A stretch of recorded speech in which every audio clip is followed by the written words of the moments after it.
कि माटी अजगरा की, माटी अजगरा की, पावन परम सुहानी। से स्पष्ट है कि जो आज अतिशयोक्ति माना जाता है हमारी पुरानी मान्यताओं को, यही से प्रमाण है। जो आप देख रहे हैं ये धनुष बाण, ये आदिवासियों के धनुष बाण है। इसमें ये डोरी का प्रयोग नहीं है, ये भी बांस की ही है। जो इसकी प्रतिष्ठा है ये भी बांस ही है। ये जो आप ब्लेड्स देख रहे हैं पत्थर के टुकड़े, ये मध्यपाषाणकालीन ब्लेड्स हैं। जब जानवरों को मार करके आदमी उन्हें फाड़ता था तो यही पत्थर के ब्लेड हैं, इन्हीं से फाड़ता था इनको। ये बहुत ही धारदार और नुकीले हैं। आज भी हमारे आपके अगर चीरा लगाया जाए फट जाएगा। वाहवाही सब करके जाते हैं। अब कितने बताएं, मतलब ऐसे ऐसे लोग यहाँ आ चुके हैं कि जिनसे अगर एक इशारा उनका हो जाता तो इसका कायाकल्प हो जाता। नमस्कार, मैं गौरव मिश्रा सोशल नेताजी से। आज हम आपको लेकर आए हैं प्रतापगढ़ के ऐतिहासिक पौराणिक स्थल अजगरा धाम, जो कि स्थित है प्रतापगढ़ मुख्यालय से 15 किलोमीटर दूर रानीगंज क्षेत्र में। मान्यता है कि यहाँ पर महाभारत काल में पांचों पांडव आए थे। अब हम पहुँच चुके हैं उस सरोवर के पास जहाँ कभी यक्ष युधिष्ठिर संवाद हुआ था। महाभारत के अरण्य पर्व के मुताबिक पांडव जब वनवास के दौरान यहाँ आते हैं तो यहाँ पर यक्ष से उनकी भेंट होती है। मेरे पीछे दिख रहा यह पत्थर एक समय पर वटवृक्ष था। महाभारत काल में यक्ष युधिष्ठिर संवाद से संबंधित यह वटवृक्ष आज जीवाश्म का रूप ले चुका है। आप अगर इसके ऊपर ध्यान से देखेंगे तो इसमें वृक्षों की तरह ऊपर लाइनें हैं और बीच में आप देखेंगे खोखला भाग भी दिखेगा। इसकी सुरक्षा को लेकर पीछे जंजीरें भी लगाई गई हैं, लेकिन आगे से यह पूरी तरह खुला हुआ है। इस स्थल के बारे में जो कथा प्रचलित है उसके अनुसार कि जब वनवास के समय पांचों पांडव इधर उधर भटक रहे थे तो भटकते हुए वह स्थल पे पहुंचते हैं और प्यास लगने पर वह इस सरोवर के पास आते हैं। यहाँ एक यक्ष द्वारा उनसे प्रश्न पूछा जाता है और प्रश्न का उत्तर न देने की वजह से चार भाइयों को यक्ष द्वारा मूर्छित कर दिया जाता है। अंत में धनराज युधिष्ठिर द्वारा उनके प्रश्नों का उत्तर दिया जाता है और यक्ष द्वारा उन्हें पुनः जीवित कर लिया जाता है। यह प्रसिद्ध प्रसंग इसी स्थल से जुड़ा हुआ है। मान्यता है कि अगस्त ऋषि के श्राप से इंद्रासन प्राप्त राजा नहुस अजगर सर्प हो गए थे। इसी स्थल पर वो आकर गिर गए थे और श्राप के अनुसार द्वापर युग के अंतिम समय में वनवासी पांड्यों में श्रेष्ठ युधिष्ठिर के दर्शन से उन्हें मोक्ष प्राप्त हुआ था। नहुस के अजगर सर्प हो जाने के कारण ही इस क्षेत्र का नाम अजगरा पड़ा। कि माटी अजगरा की, माटी अजगरा की, पावन परम सुहानी। माटी अजगरा की, पावन परम सुहानी। माटी अजगरा की, हमने स्वयं सुना है, हमने स्वयं सुना है, जिसकी अकथ कहानी। माटी अजगरा की, पावन परम सुहानी। माटी अजगरा की। यक्षराज ने पांडव गण से प्रश्न यहीं पर कीना। यक्षराज ने पांडव गण से प्रश्न यहीं पर कीना, जिसका पूरा पूरा उत्तर युधिष्ठिर ने दीना। कितना रम्य सरोवर लगता जिसका पवित्र पानी। माटी अजगरा की, पावन परम सुहानी। ना माटी अजगरा की। लोग मनौती पूरी करने इस धरती पर आते हैं। लोग मनौती पूरी करने इस धरती पर आते हैं। जिसका जैसा भाव रहा वैसा ही फल पाते हैं। जिसका जैसा भाव रहा वैसा ही फल पाते हैं। राज अजगर बाबा की जय होती, अजगर बाबा की जय होती। लोगों की जुबानी माटी अजगरा की, पावन परम सुहानी माटी अजगरा की। हमने स्वयं सुना है जिसकी अकथ कहानी माटी अजगरा की। अजगरा धाम को एक विशिष्ट पहचान दिलाने वाले और यहाँ पर पुरातत्व संग्रहालय को स्थापित करने वाले श्री निर्झर प्रतापगढ़ी जी भी हमारे साथ मौजूद हैं। सोशल नेताजी में आपका बहुत बहुत स्वागत है। जी बहुत बहुत हार्दिक आभार, और हम भी धन्य हैं कम से कम अपने चैनल के माध्यम से दूर तक हमारी आवाज़ पहुंचाएंगे। अजगरा धाम के पास में ही स्थित है निर्झर प्रतापगढ़ी पुरातत्व एवं कला संग्रहालय, जिसकी स्थापना 2004 में की गई थी। इस संग्रहालय में इस अजगरा धाम से संबंधित ऐतिहासिक साक्ष्य मौजूद हैं, प्रमाण मौजूद हैं, जो कि यह बात की पुष्टि करते हैं कि ये एक महाभारत कालीन स्थल है। देखिए, गृहस्थी में प्रयोग किए जाने वाले जो प्रस्तर उपकरण हमारे हैं, अब ये जांत हैं पुराने, जिनको औरतें हाथ से चलाती थी। चकरी है, उनके खंडित भाग हैं। अब आजकल की औरतें दो चार भी अगर मिल के चलाना चाहें तो इसको नहीं चला सकती। इतना इससे स्पष्ट है कि जो आज अतिशयोक्ति माना जाता है हमारी पुरानी मान्यताओं को, यही सब प्रमाण है। देखिए, ये सब जाता है। इसमें देखिए लिपि का प्रयोग किया गया है, ध्यान दें, देखें इसमें लिपि का प्रयोग है। वो ये सब वही गृह कार्य में प्रयोग किए जाने वाले प्रस्तर उपकरण। ये प्रस्तर मूर्तियाँ जो मिली हैं यहाँ, वो खंडित मूर्तियाँ हैं। ये हनुमान का, वाराह का अंकन। ये जो यहाँ हमारे आए हैं लोग, विशिष्ट लोग, कुछ फोटोग्राफ भी यहाँ मैंने लगाया है उनके, जो है जैसे पंडित कलराज मिश्र जी, ये 1998 में आए थे, सम्मानित कर रहे हैं मुझे। पंडित कलराज मिश्र लोक निर्माण पर्यटन मंत्री थे। चौप सिंह वर्मा जी जिलाधिकारी प्रतापगढ़ थे। ये PMG Uttar Pradesh, post master general Uttar Pradesh विश्वरूप सक्सेना जी। ये गोविंदा फिल्म अभिनेता जो उनके बड़े भाई कीर्त कुमार जी हैं, ये जो आप बीच में देख रहे हैं इनको। ये राष्ट्रीय परामर्शदात्री साक्षरता की थी सती अनुसुईया शर्मा जी, यहाँ आ चुकी हैं। ये उत्तर प्रदेश राज्य पुरातत्व विभाग के जो डायरेक्टर रहे, डॉक्टर राकेश तिवारी जी, वो आए थे, और उनका ये स्टेटमेंट भी इसमें लगा हुआ है, ये पत्थर का। ये मंडलीय पुरातत्व अधिकारी इलाहाबाद मंडल के डॉक्टर आर्यन पाल जी हैं। ये सुखदेव राजभर जी विधानसभा अध्यक्ष जब थे उस पीरियड में आए थे यहाँ। ये प्रोफेसर पीयूष कांत शर्मा जी हैं, GMDPG में समय विभागाध्यक्ष हैं प्राचीन इतिहास के। सबसे महत्वपूर्ण उपलब्धि जो यहाँ मिली है, जिस पे गणास खुरपी याद घिसी जाती थी, घिराऊ वर्मा से मैंने लिया था, यही पहला प्रस्तर लेख है, जिसका वाचन प्रोफेसर सिद्धेश्वरी नारायण राय और विमल चंद जी ने सबसे पहले किया। बाद में अनेक विदेशी इतिहासकारों ने भी उनके वाचन की पुष्टि किया। ये पहले प्रस्तर लेख का वाचन है, और ये दूसरे का है, दूसरे का ये तीसरे प्रस्तर लेख का जो इलाहाबाद विश्वविद्यालय के म्यूजियम मैंने बताया रखा हुआ है, उसका ये फोटोग्राफ ये है। तीसरा प्रस्तर लेख जो इलाहाबाद में रखा हुआ है, उसका ये फोटोग्राफ है।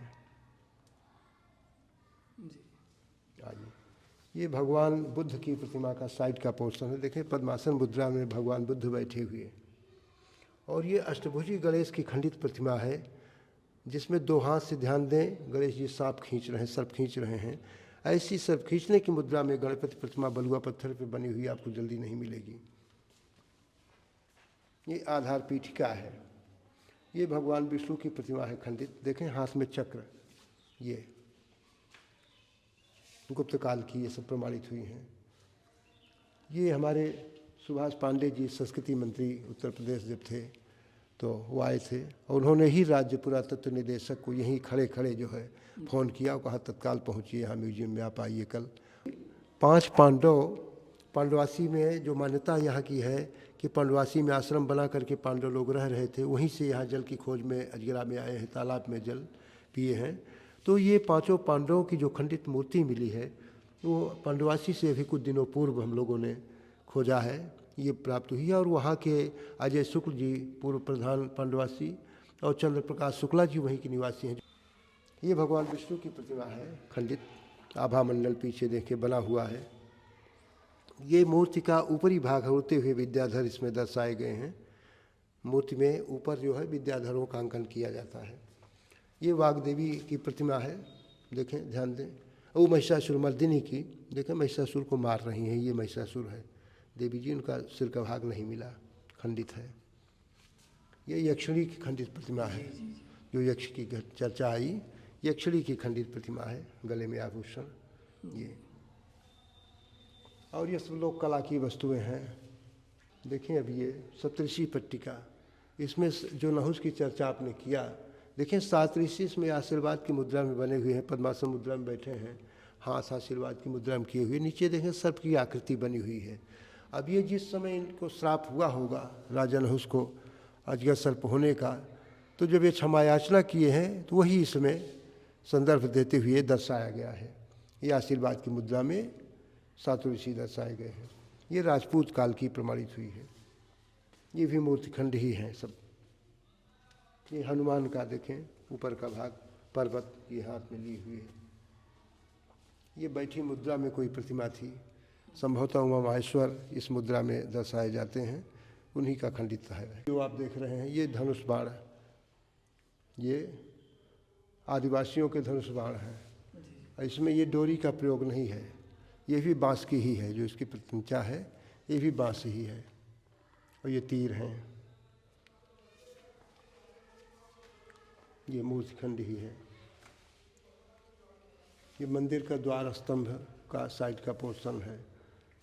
इसमें देखिए अब ये तीनों, इससे स्पष्ट है कि पहले यहाँ किसी विशाल नदी का प्राचीन काल में बहाव या तो था, या तो ये जलाशय बहुत विशाल जलाशय था, जिसमें इस प्रकार की ये मिलना बहुत बड़ी दुर्लभ चीज़ है। आदमी उनका कच्चा मांस खाता था, फिर भून के खाने लगा। तो इसी प्रकार के पत्थर के टेढ़े मेढ़े ये औजार होते थे, जिनसे वो जानवरों को मारता था। और बताइएगा, इनको इतिहास में टेराकोटा कहते हैं। ये खिलौनों के खंडित भाग हैं। देखिए पालिश का भी प्रयोग किया गया है। अब ये जो है कुषाण काल के आसपास के हैं। ये मौर्य काल के जो आप देख रहे हैं मौर्य काल के हैं। देखिए घोड़े, हाथी, बिल्ली, कुत्ते, भेड़िया आदि का सबका खिलौना है। ये सब देख रहे हैं, मिट्टी की मूर्तियों के खंडित भाग, खिलौनों के अंश। अब ये देखिए ये सबसे महत्वपूर्ण मातृ देवी की, ध्यान दे, देखिए गोद में बच्चा लिए हुए है। इनका सिर का और पैर का भाग खंडित है। ये कुषाण काल की प्रमाणित हुई। और ये देखिए आप, ये बिस्खोपड़ी का, ये मछली है सब, ये सब मछली है, खिलौने, चिड़िया है। ये पत्थर के वो मिट्टी की पहिया गाड़ी, ये देखें ध्यान दें, ये देखें तो पक्षी जैसा मुख बना हुआ है। इसी प्रकार का छत्रपति शिवाजी वास्तु म्यूजियम है मुंबई में, जिसमें कि इस प्रकार सैंधवकालीन सभ्यता की पहिया गाड़ी रखी हुई है, सेम बिल्कुल इसी तरह की। अब ये बर्तन के ही खंडित भाग हैं सब। ये देखिए खिलौने के ही मिट्टी के, ये इंकपाट जिसको आप कहते हैं, तो ये पुराने मिट्टी के। ये बर्तनों की जब कला का उतना विकास नहीं था, उस पीरियड के बर्तनों के खंड हैं। ये बर्तन के ढक्कन गुप्तकालीन। ये देखिए चमकीले भांडावशेष उनको कहा जाता है इतिहास में। जैसे आजकल सुराही वगैरह होती है चमकीली, तो उसमें ये चमकदार वो लगती थी। ये उस पीरियड के बर्तन के खंड है जब कला का उतना विकास नहीं था, बर्तन बनाने की कला का। तो ये देखिए इसमें ठप्पे का प्रयोग नहीं किया गया है, केवल मिट्टी मोड़ करके इसका मुख बना दिया गया है। देखिए इसका प्रयोग चला है और कुछ समय तक भीतर की तरफ, ये भीतर की तरफ पालिश का प्रयोग देखें आप किया गया है। बाहर की तरफ आप देखेंगे तो पालिश का प्रयोग आपको नहीं मिलेगा। देख रहे हैं ना जी। इसमें इधर भी पालिश का प्रयोग है, इधर भी पालिश का प्रयोग है। और जो पालिश में मसाले प्रयुक्त होते थे इनमें, वो ये हैं, इन्हीं को गला करके पालिश की जाती थी। ये काली पालिश वाले बर्तन देखिए, भीतर की तरफ पालिश का प्रयोग किया है। ये लाल पालिश वाले बर्तन गुप्त काल के, रेड वेयर पार्टी को कहते हैं इतिहास में। ये इसको ग्रे वेयर कहते हैं इतिहास में, ग्रे वेयर पार्टी। ये मतलब बर्तन की जो विकसित परंपरा थी उस पीरियड, उससे पहले के भी बर्तन हैं, ये खंडित भाग है। इसके बाद तब ये प्रचलन शुरू हुआ। इसको NBP कहते हैं इतिहास में, नादन ब्लैक पॉलिश उत्तरी काले चमकीले भांडावशेष। ये बौद्धकालीन NBP है, 6ठी शती ईसा पूर्व के आसपास के हैं। अभी देखिए आप इस मिट्टी के बर्तन में चमक, इसमें देखिए कितने और कितनी मजबूती होती है। ये मैंने आपको बताया था कि प्राचीन वृक्ष का अंदर का पोर्शन भी चूना पत्थर की लकड़ी का रूप लेके ये टुकड़े रखे हुए हैं जो चूना पत्थर के बने हुए ये इसमें टुकड़े हैं। ये क्वार्ज खनिज का अंश है। इससे स्पष्ट है कि बहुत बड़ा टुकड़ा मिला था। यहाँ पहले जलाशय बहुत विशाल था और 12 महीने पानी रहता था। अभी ध्यान दीजिए, इसे कौड़ियों का प्रयोग मुद्रा के रूप में किया जाता था। बहुत बाद तक होता आया है इनका प्रचलन। ये धातु की चूड़ियों के टुकड़े हैं, लाह की चूड़ियों के टुकड़े हैं। और ये कंगन जो आप देख रहे हैं मिश्रित धातु के हैं। एक कंगन का वजन 180 ग्राम है। ये ही गांव में एक ओम प्रकाश सिंह मास्टर साहब पीबी कॉलेज में हैं। वो समरसेबल की बोरिंग करा रहे थे तो उसमें लगभग 10 फीट गहराई पे एक मिट्टिया में ये सम्मिले हैं। ये कंगन जो आप देख रहे हैं एक कंगन का वजन 110 ग्राम है और ये तीनों 180 ग्राम के हैं। ये जो आप ब्लेड देख रहे हैं पत्थर के टुकड़े, ये मध्यपाषाणकालीन ब्लेड्स हैं। जब जानवरों को मार करके आदमी उन्हें फाड़ता था तो यही पत्थर के ब्लेड हैं, इन्हीं से फाड़ता था इनको। ये बहुत ही धारदार और नुकीले हैं। आज भी हमारे आपके अगर चीरा लगाया जाए फट जाएगा। ये देखिए हाथ की अंगूठी 50 ग्राम का वजन है, रिंग नहीं मिली है। ये जो मिश्रित धातु की है। ये मिट्टी की ताबीज़ देखिए, इसमें विरामी लिपि में लेख है, बर्मा तपस्वी ब्राह्मण। ये 12 सिंघा की सिंह का खंडित भाग मिला है। ये जो आप देख रहे हैं इससे स्पष्ट है कि यहाँ जंगल पहले था। अब ये सिक्के जो आप देख रहे हैं ये मिट्टी के मनके देखिए, कुषाणकालीन मनके। कुषाण काल में मिट्टी के ही बर्तन, मिट्टी के ही आभूषण इनका प्रयोग किया जाता था। पालिश का भी प्रयोग होता था। अभी देखिए मनकों में ये पुराने सिक्के जो मिले हैं, यहाँ तांबे के सिक्के हैं, ये चांदी के सिक्के हैं मध्यकाल के। ये जो आप देख रहे हैं ब्रिटिश काल के तांबे के सिक्के हैं जो प्रचलन में बंद हो चुके हैं। ये हम लोगों के बचपना में जो सिक्के चलते थे उस पीरियड के सिक्के हैं जो प्रचलन में बंद हुए। गौरव जी, सबसे खास बात तो इस म्यूजियम की ये है कि भारत का पहला म्यूजियम है जो गांव में बना है पुरातत्व का और गैर सरकारी है, जो सरकारी नहीं अशासकीय है। और इस म्यूजियम में इतनी इम्पॉर्टेंट चीज़ें रखी हैं, सच महत्वपूर्ण चीज़ें तो ये रखी है कि पांडवों से संबंधित उनके नाम का उल्लेख करने वाले नहुस और पांडव समेत विश्व में अब तक पाए जाने वाले पहले प्रस्तल्य के यहाँ सुरक्षित रखे गए हैं, जो अन्यत्र संपूर्ण विश्व में कहीं नहीं पाए गए हैं, जो द्वितीय से तृतीय से ईसा पूर्व और प्रथम से ईसा पूर्व के हैं। दूसरी बात सबसे महत्वपूर्ण चीज़ यहाँ जो म्यूजियम रखी है वो जीवाश्म है, जो अन्यत्र किसी म्यूजियम में जल्दी हर म्यूजियम में नहीं मिलेंगे आपको जीवाश्म, जो यहाँ सुरक्षित रखे गए हैं। तो यहाँ बच्चों के टूर आते हैं, दूर दूर से कॉलेज के बच्चों के टूर आते हैं, फैज़ाबाद तक से बच्चों के डिग्री के सेक्शन के बच्चों के टूर आते हैं। तो मेरा तो आग्रह है कि विद्यालय के जो शिक्षक बंधु हैं अपने इतिहास से जुड़े बच्चों को, जो इतिहास विषय जिसका न भी हो, वो चूँकि सबको अपनी संस्कृति की संरक्षण के बारे में ज़रूर रुचि होनी चाहिए। अपनी सभ्यता, हमारी पुरानी सभ्यता क्या है, हमारे पूर्वज कैसे थे, उनका रहन सहन क्या था, खान पान क्या था, इसकी जानकारी के लिए ज़रूर एक बार अजगरा म्यूजियम पर हमारे इस पधारें। और यहाँ कोई शुल्क भी नहीं लगता है, निःशुल्क मैं सबको दिखाता हूँ। 1-2 बार जिलाधिकारी महोदय ने कहा, रेस वर्मा साहब ने, कि इस पर टिकट लगा दीजिए निर्धय जी 2 रुपये। लेकिन मैंने देखा कि महोत्सव में जब टिकट लगाया गया तो जो बहुत सामान्य ढंग के रहते थे बेचारे, वो तो 2 रुपये दे के अंदर चले जाते थे। लेकिन जो हम लोगों की तरफ VIP दिखाई पड़ते थे, वो जब 2 रुपये सुन ले तो खिड़की से झांकने लगे। तो मैंने एक ही दिन बाद उसको बंद कर दिया। हमने कहा सर पूरे जीवन जब तक मैं जीवित रहूँगा निःशुल्क जो आएंगे उनको दिखाऊँगा, जो किस में खर्च लगेगा मैं लगाता रहूँगा। अगर कभी सौभाग्य आया, मैंने डॉक्टर राकेश तिवारी जी जो UP के डायरेक्टर थे पुरातत्व के, जब वो यहाँ पहली बार आए तो बड़ा दंग रह गए। मैं कई बार उसके पहले 20 बार उनके पास गया था कि एक बार आप सर दर्शन दें, लेकिन नहीं आए थे। लेकिन चूँकि संस्कृति मंत्री सुभाष पांडे जी का निर्देश उनको मिला तो उनको आना ही पड़ा। तो उन्होंने कहा, निर्धय जी आप चाहते क्या हैं? हमने कहा सर हम तो चाहते हैं कि इस म्यूजियम को गवर्नमेंट ले ले और मैं केवल अवशेष इकट्ठा करके इसमें रखूँ। कहें नहीं, आप बहुत दूर तक सोच के तब निर्णय लीजिए। तो संयोग से उसी दिन हमारे यहाँ doctor Umesh Kumar Singh UP college Banaras के प्रोफेसर रुके थे। तो वो जब जान पाए कि राकेश जी आ रहे हैं तो उन्होंने कहा हमारे गुरु भाई निर्धय जी अब आज हम और रुक जा रहे हैं आपके यहाँ। तो रुके थे बेचारे। उन्होंने कहा भाई साहब ये भावुकता में आके कह रहे हैं निर्धय जी, आप अपने हिसाब से निर्णय लीजिए। उन्होंने कहा हमारे हिसाब से निर्णय तो ये है निर्धय जी कि आप जो है अपने अंडर में इसको अभी रखिए, क्योंकि जो रुचि लेके आप कर रहे हैं, सरकारी संस्थानों की दशा तो आप स्वयं सरकारी हो, जानते होंगे क्या स्थिति होती है। और जब वो हमारा यहाँ आदमी नियुक्त हो जाएगा तो वो फिर आप अपने हिसाब से इसको रख भी नहीं पाएंगे, वो अपने हिसाब से रखेगा।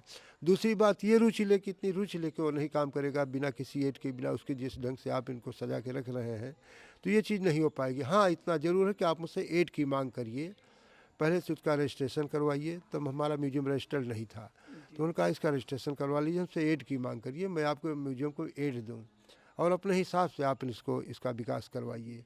लेकिन दुर्भाग्य था कि जिलाधिकारी महोदय की उदासीनता के कारण उसमें चोप सिंह वर्मा जी थे, यद्यपि उसके छात्र रहे वो। मथुरा म्यूजियम पे एक किताब उन्होंने लिखा था, हम लोगों को डोनेट किया था, लेकिन ये कि 6-7 महीने उन्होंने लगा दिया बायलाज उसका ढूंढवाने में कि कोई प्राइवेट म्यूजियम का। तो हम लोगों ने बहुत प्रयास किया, उनको राकेश जी को फ़ोन किया, तो उन्होंने बांदा में एक म्यूजियम था जिसमें मदन मोहन मालवीय, संपूर्णानंद जी जैसे लोग, और बहुत मोटा बायलाज उसका था।